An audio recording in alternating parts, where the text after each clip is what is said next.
membuat kompas sederhana. Pertama, siapkan alat dan bahan. Ada air, ada wadah untuk menampung air, ada jarum yang lurus, ada daun, atau boleh pakai benda lain yang dapat mengapung. Pertama-tama, tuang air ke wadah secukupnya. Lalu taruh daun di atas air.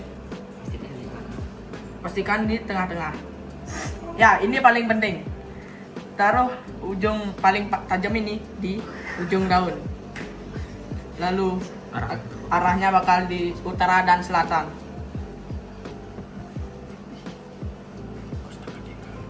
Coba putar dia lagi biar makin bukan putar ini daunnya putar biar enggak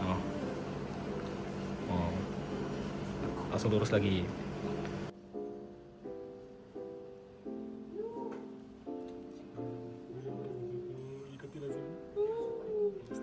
Yang selanjutnya ialah kita akan membuat magnet dari listrik, dan sumber listriknya paling utama ialah baterai yang ini.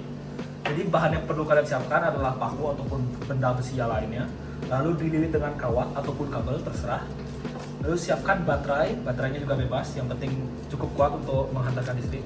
Lalu langkah selanjutnya adalah pastikan kawatnya dua ini nyambung di dua sumber listrik positif dan negatif. Jika tidak, dia tidak akan bekerja. Kalau sudah nyambung, dan hati-hati ya, karena ini akan menyebabkan panas yang sedikit menyakitkan.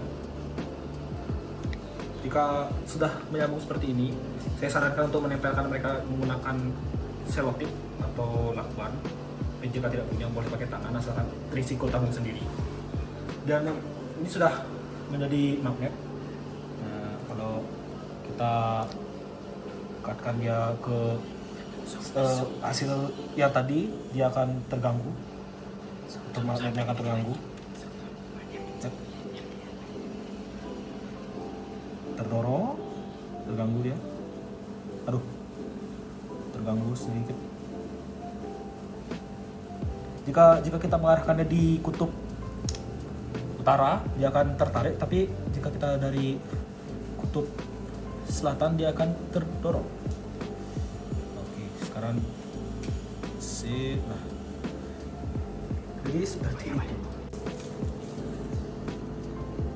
Jadi kalau misalnya dia aliran listriknya cukup kuat, dia akan dapat menarik jarum ini. Jarumnya akan terangkat oleh pakunya ini ya, terkena efek magnetis dari aliran listrik tersebut yang terdapat dari magnet tadi, dari baterainya ini. Walaupun sangat rendah ya, karena mungkin dari arah lilitan kawatnya atau emang arus listriknya yang kurang kuat. Oke. Jadi yang kedua ini sudah berhasil. Oke, baik, berikutnya kita akan mengenal sifat-sifat magnet, yaitu saling menyalurkan dari benda satu ke benda lainnya.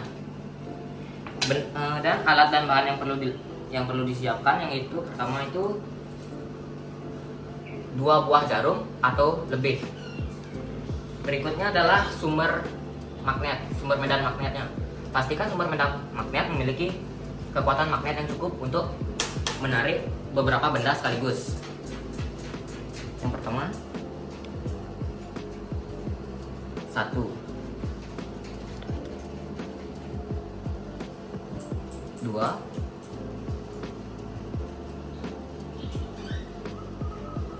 3. Kita akan mengenal sifat magnet, yaitu induksi magnetik. Ya, kita ada paku dan juga magnet. Pertama, kita gosokkan magnet di ujung paku sejajar dengan sejajar.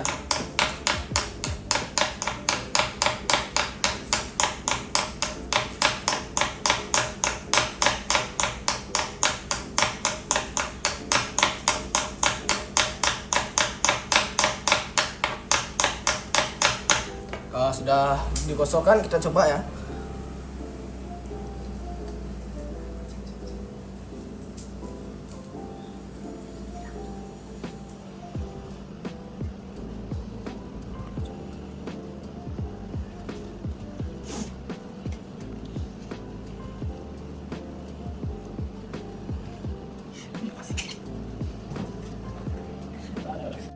Kali ini saya akan mempraktekkan fenomena elektrostatik dengan menggunakan penggaris dan kertas-kertas kecil.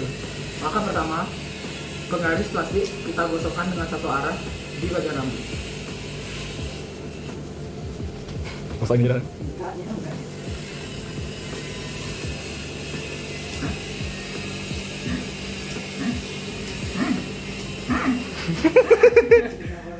Oke, karena kita gagal, kita akan coba lagi sekali. Oke, kita pelajari dulu. Mana cepat lewat. Oke. Kalau merasakan sudah pegang, kita coba lagi. Ternyata gagal lagi. Kita coba lagi. Agak susah ya, Bins.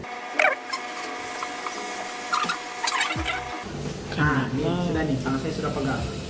Ya, nempel Nah, dikit. ini, tuh, nah ya. Oh, tuh, bisa melihat kan? Nah, tuh. Ah, tuh.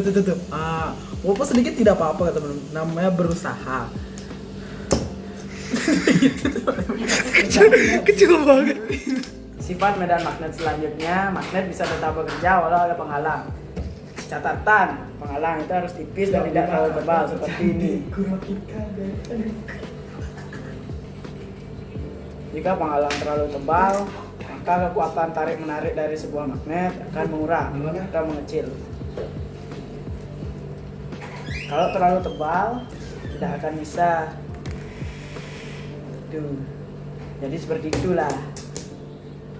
Magnet memiliki banyak sekali keunikan, salah satunya ialah medan magnet pada kutub utara dan selatan bumi yang menjadi kunci utama pembuatan kompas sederhana. Ada juga keunikan dari sistem magnet ini, yaitu ketika kita menggosokkan penggaris plastik ke rambut, maka muatan elektron pada rambut akan dilepaskan dan menempel pada penggaris plastik.